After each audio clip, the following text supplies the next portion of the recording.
నాన్న ఉద్యోగం కోసం చదివే రోజుల్లో నాన్న నా కోసం ఊపిరి తీసుకోలేని ఎండలో ఒళ్ళు గుల్లయ్యేలా పడే కష్టం ముందు నా కష్టం ఎంత అనిపించింది.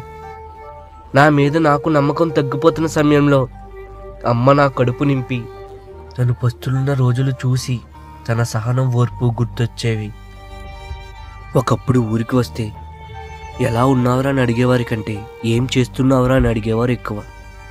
ఇప్పుడు పరీక్ష రాసి ఊరికి వస్తే ఎలా రాసావురా అని అడిగేవారి కంటే అలా రాసావేంట్రా అనే మాటలతో గుచ్చేవారు ఎక్కువయ్యారు. చదువులో ఓడిన వాడని తోటివారి మాటల గుణపాలు నా ఎదలోయను తవ్వుతుంటే ఒంటరి మనసు విలవిలలాడి మౌనంగా రోధించింది. అమ్మా నాన్న, మీరు నా మీద పెట్టుకున్న ఆశల హరివిల్లును అందుకోలేక చీకటి మేఘాల నడుమ మహాసంద్రానికి నా దేహాన్ని అర్పిస్తున్నాను.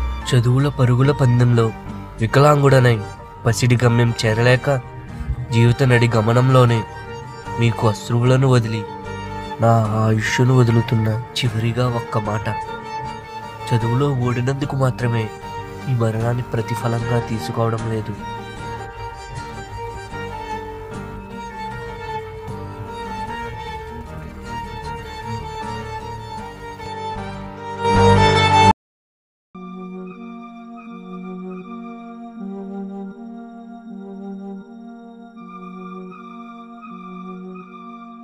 హాయ్ రా మామ. హాయ్.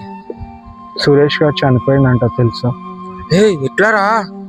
ఉద్యోగం రాలేదని సూసైడ్ చేసుకున్నంటారా వాడు. అరే తొక్కలో జాబ్ కోసం సురేష్ గారు అలా చేస్తాడు అనుకోలేదురా.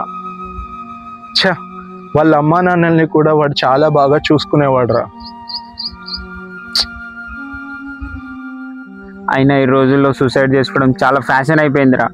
లవ్ పోయిందని ఒకడు, జాబ్ రాలేదని ఒకడు, ఎగ్జామ్ ఫెయిల్ అయిపోయినని ఒకడు, పంట పండలేదని ఇంకొకడు.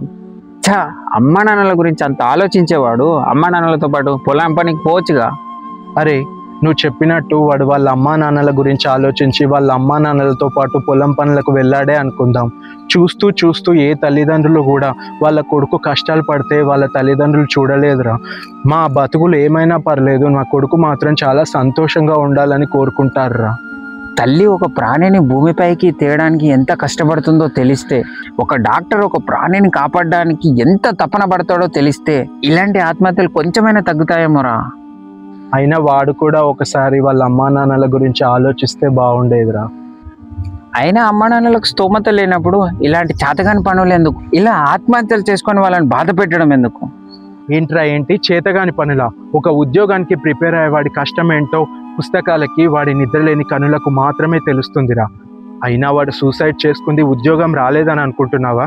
జనాలు ఉద్యోగం రాలేదని సూటిపోటి మాటలతో వాడిని గుచ్చి గుచ్చి అడిగే ప్రశ్నలకు వాడు చనిపోయాడు రా. అయినా జనాలు ఏమనుకుంటారా? మహా అయితే సింపతి చూపిస్తారు. సింపతియా? బొచ్చేం కాదు.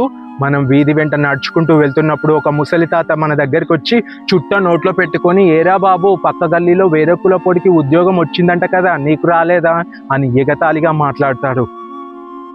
పక్కింటి ఆంటీలు మన అమ్మా నాన్నల ముందే మన దగ్గరికి వచ్చి, ఏరా మీ అమ్మా నాన్న ఎంతో కష్టపడి మిమ్మల్ని చదివించారు, ఇంకా మీకు ఉద్యోగం రాలేదా అని మనల్ని ప్రశ్నిస్తూ ఉంటారురా. ఫ్రెండ్స్, రిలేటివ్స్, ఆఖరికి మన గర్ల్ ఫ్రెండ్ కూడా మనకు ఉద్యోగం లేకపోతే మనల్ని పెళ్లి చేసుకోదురా. ఇంట్లో వాళ్ళు తెచ్చే మంచి సంబంధం చూసుకొని వెళ్ళిపోతుంది. అయినా ప్రభుత్వం లక్షల్లో ఉండే జనాలకు వేలల్లో వందల్లో జాబులేస్తే మిగిలిన నిరుద్యోగుల పరిస్థితి ఇంతేరా.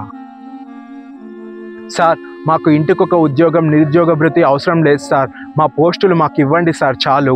మాకు స్కాలర్షిప్లు, ఫీజు రియంబర్స్మెంట్లు అవసరం లేదు సార్. మేము చదివిన చదివే మా చావుకు కారణం కాకుండా చూడండి సార్ చాలు.